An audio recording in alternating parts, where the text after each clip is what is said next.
A Utah community is devastated. Are found dead. Tonight, gut-wrenching detail. Just moments ago, a jury returned a verdict in the... Local media has called it the trial of the century. If someone would come up to me and would tell me, hey, I have way too much free time on my hands and I have decided to add up all of the hours of true crime content you have consumed over the years, I'd probably honestly have a little bit of a freak out over that number. Not because it's a bad thing to stay informed, but because at some point it just gets way too much. And I know that that's a very simple thought, but it honestly took me probably a solid 10 years of consuming true crime content on probably a daily basis that I have realized it's all just way too excessive. And also a very simple way to keep your own trauma and your own fears alive without you sometimes even noticing. But before I get into that, let's have a look at the history of true crime and some of the ethical questions that come with this type of content.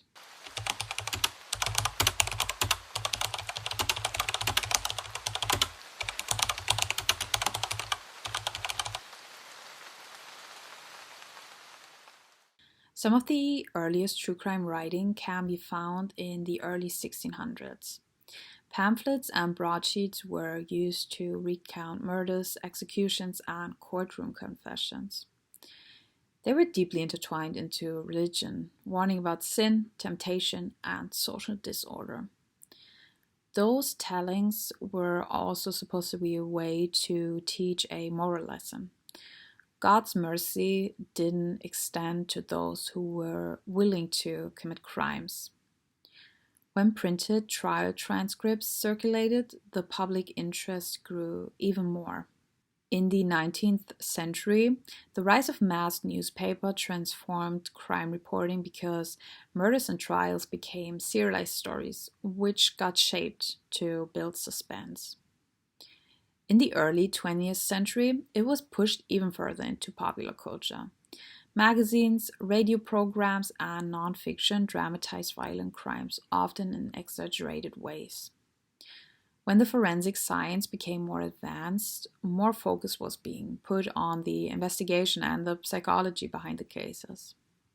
Truman Capote's book In Cold Blood presented a real murder, using novelistic techniques while remaining grounded in factual research. This helped legitimize true crime as literary nonfiction. In the 1960s to 80s, there was also a big fear of serial killers. Just to name a couple of them, the Zodiac Killer, Charles Manson, Ted Bundy, David Berkowitz, John Wayne Gacy, the Hillside Stranglers, the BTK Killer, and Wayne Wills. They became media spectacles since people obviously were deeply afraid of them. And also these times produced the image of celebrity serial killers, with them getting nicknames, courtroom cameras being used, perpetrators getting fan mail, and headlines centering the killer and not the victims. Now we, in the 21st century, have an endless stream of podcasts, documentaries, books, and articles. Often serialized storytelling and digital communities make the audience almost participate, sometimes even influencing and contributing to ongoing cases.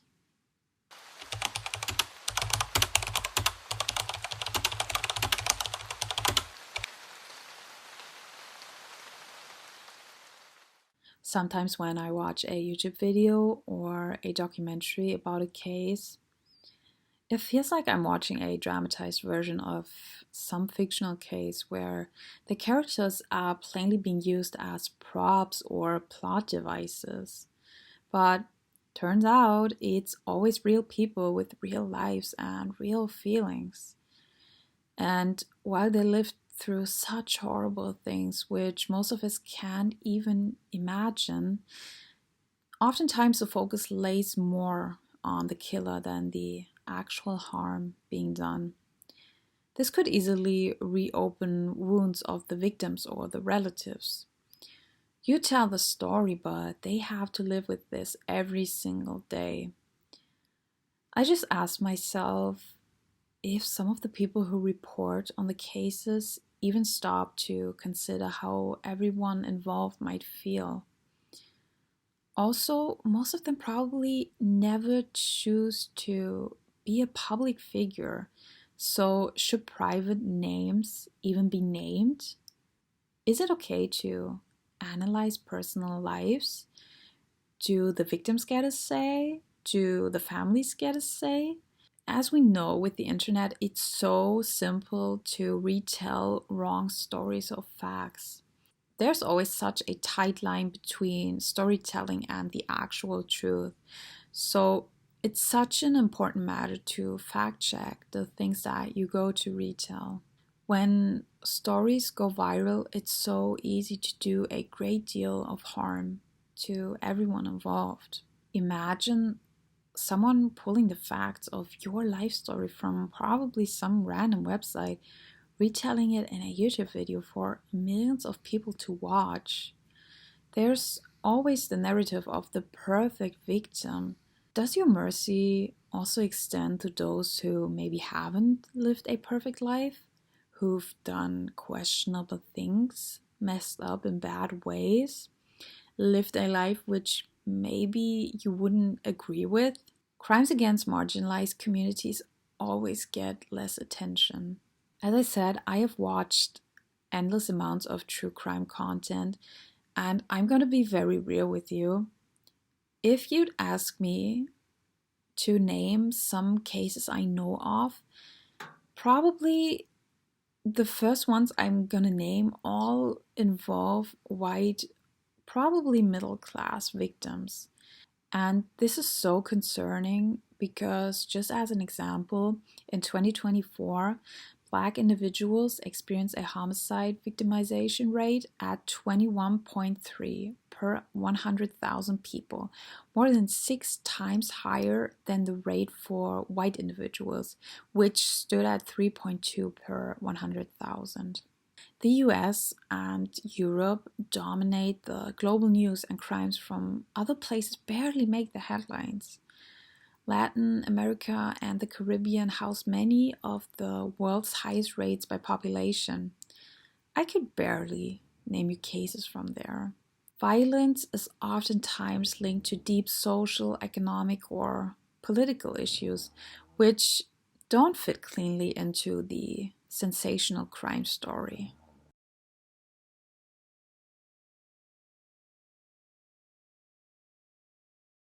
One true crime YouTuber I do still love to watch despite having really cut down on my consumption of this type of content is Stephanie from Rotten Mango, because I think she had an incredible revamp of her channel. And while in the past I think she sometimes covered cases in maybe not the most respectful ways, now she has stepped up so much and she covers them in very respectable ways. And also, I'm so glad that she covers international cases, cases that you probably wouldn't have heard of if you weren't living in that country, and who maybe wouldn't have gotten any attention at all if if it weren't for her, because she has such a huge audience.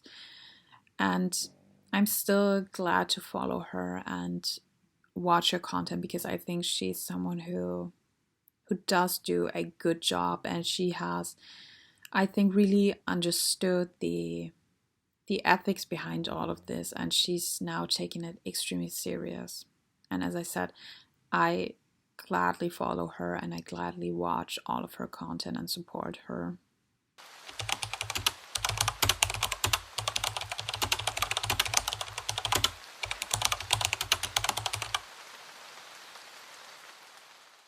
Women consume more true crime content than men. And I just ask myself, why is that? Because we know how dangerous the world is for us. Violence against women is different from the male homicide patterns, where the victims get mostly killed by strangers. In 2024, about 83,000 girls and women were intentionally killed worldwide. Around 60% of those killings were committed by an intimate partner or family member, meaning 137 girls lost their lives every day in their private setting. So maybe it's because we do know that danger is always near, always lurking around the corner, in our own home and sometimes even in our own beds. I, as a woman, am very aware of the fact, as probably are most women.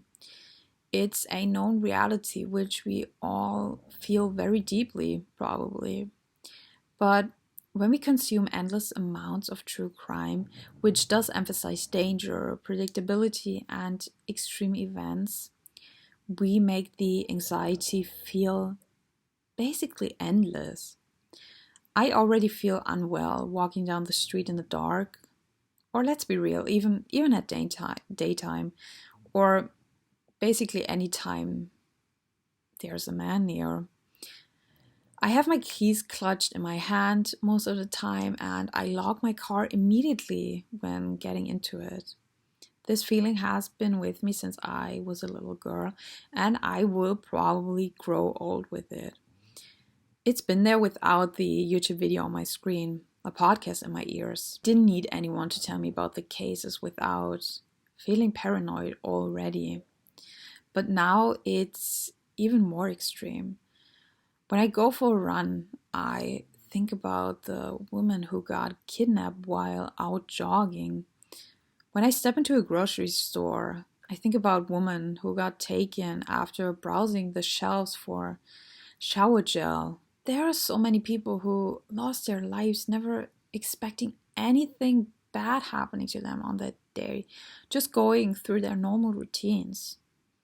So with these stories in my head constantly, I just ask myself, what does it really do to my mental health? You know, when people around me, mostly the men in my life, ask me why I consume this content, I will probably answer with, oh, I like to understand the psychology behind it, or I just want to be aware of what's happening. But is it really that? Is it truly that? Or is it just a way for me to keep my trauma and all of my anxieties alive? I'm gonna be honest, when I sit down with my breakfast in the morning, I do need to watch something like the big fat iPad kid that I am. And a lot of the times I do put on a true crime video. And it's so insane when I think about it. I start off my day listening to the worst thing that happened to someone, traumatizing everyone involved, while I chomp down on my oatmeal. And I reinforce the idea that the world is a horrible place. And that's how I start my day, feeling unwell, feeling unhappy, because I have already so much anxiety in me as it is. And now I have given it its own version of breakfast, something yummy to feed on, their own big fat bowl of oatmeal. I do think that it's important to know what's going on in your area, where there's a real chance you might know something about an ongoing case. But how necessary is it to always be aware of every bad thing that's happening around the world? I also feel like when I consume so much of it, it's just story after story, and it makes me so sad to say this, but I do dissociate a bit from it, and I lose the connection to the humanity of it all. That these are real things that happen to someone. Not that long ago, I experienced grief for the first time in my life, and ever since then, I have gotten extremely sensitive to stories of people losing their lives, I now have such a different understanding of grief, and through going through the motion of losing someone you love. And now with this feeling, I also really question my consumption of this type of content. Now I sometimes can't even get through the first couple of minutes of a case without getting choked up. So after a long time of consuming this type of content, I have finally come to the realization that I am making myself miserable when I consume too much of it. And maybe so are you. When you meditate and you journal and you put together a 1,000-piece puzzle to try to calm your nerves, but then you fall asleep to the newest episode of a gruesome case, you keep all the anxiety alive you are trying to bury. Or maybe we don't think about the cases, think about the real people who lived through real trauma and possibly even lost their lives. And I think both aspects are really heartbreaking to think about.